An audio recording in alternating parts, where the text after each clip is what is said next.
Bismillahirrahmanirrahim. Assalamu alaikum dear students. This is Sayyid Ikramullah here, and today's our topic is protein from chapter number 8, nutrition. So let's get started. Proteins consist of units called amino acids attached together in complex formation.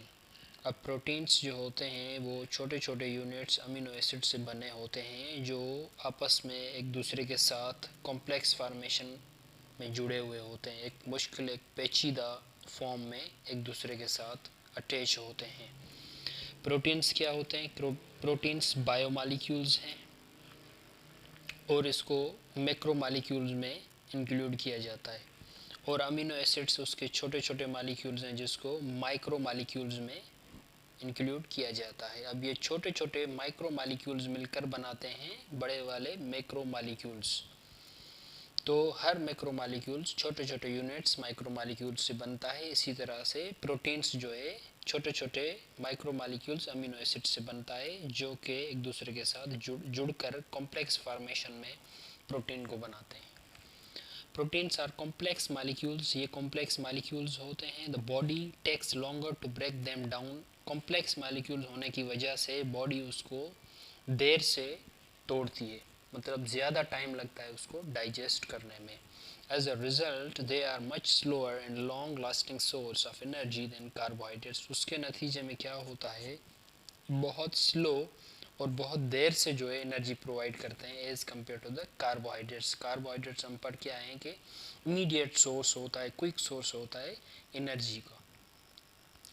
अब ये protein जो है हमें कहाँ से मिलते हैं? ये हमें एग से, मिल्क से, फ़िश से, या फ्लैश होता है, या और भी बहुत ऐसे फूड होते हैं जिनमें से हमें प्रोटीन मिलता है, ये उसका सोर्स होता है। आगे बढ़ाते हैं हम अपने टॉपिक को। There are 20 amino acids. अब अमीनो एसिड्स की बात की जाए तो उसको आप 20 किस्म आपको अमीनो एसिड्स के मिलेंगे ऑल ओवर।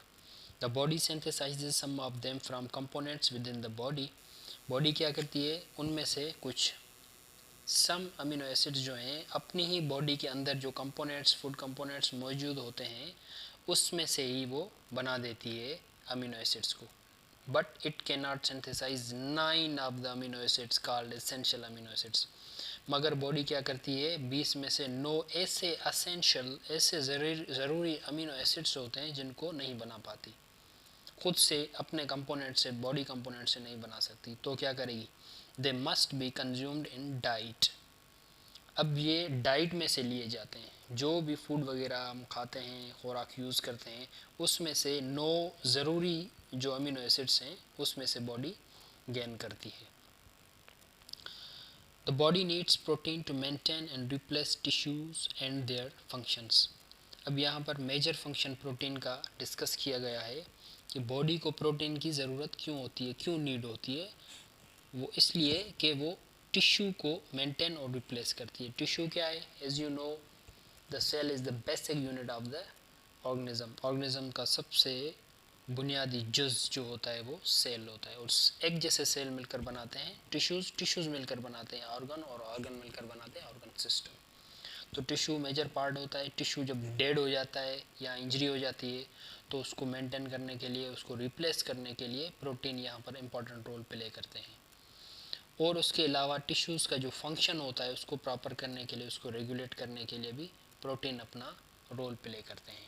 तो ये सबसे मेजर जो काम फंक्शन होता है बॉडी के अंदर प्रोटीन का, ये होता है। Protein is not usually used for energy. आम तौर पर प्रोटीन को एनर्जी के लिए यूज़ नहीं किया जा सकता। क्यों? क्योंकि सबसे मेजर जो उसका फंक्शन था प्रोटीन का वो हम ऊपर डिस्कस करके आए कि वो टिश्यू को रिप्लेस और मेंटेन करने के तौर पर काम आता है। एनर्जी उसमें से मिलती है, लेकिन कब मिलती है?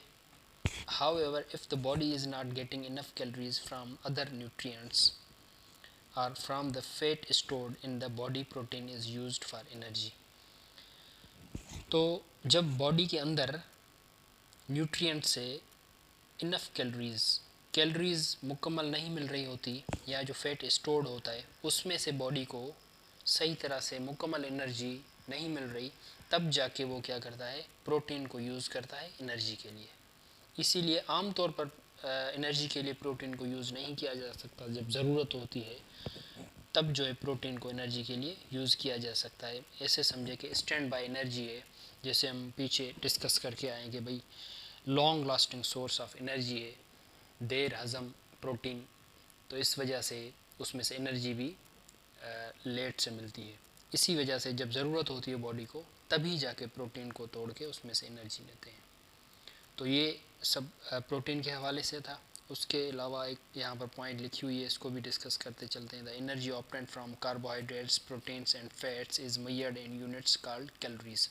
जो भी एनर्जी हमें कार्बोहाइड्रेट्स, प्रोटीन्स एंड फैट्स से मिलती है, ये तीनों क्या हैं, ये मैक्रो मालिक्यूल्स हैं। कार्बोहाइड्रेट्स को हम पहले डिस्कस कर चुके हैं, ये आज प्रोटीन को डिस्कस कर रहे हैं, इससे आगे फैट्स को जाके डिस्कस करेंगे। इनमें से जो भी एनर्जी मिलती है, उस एनर्जी को मेजर किया जाता है।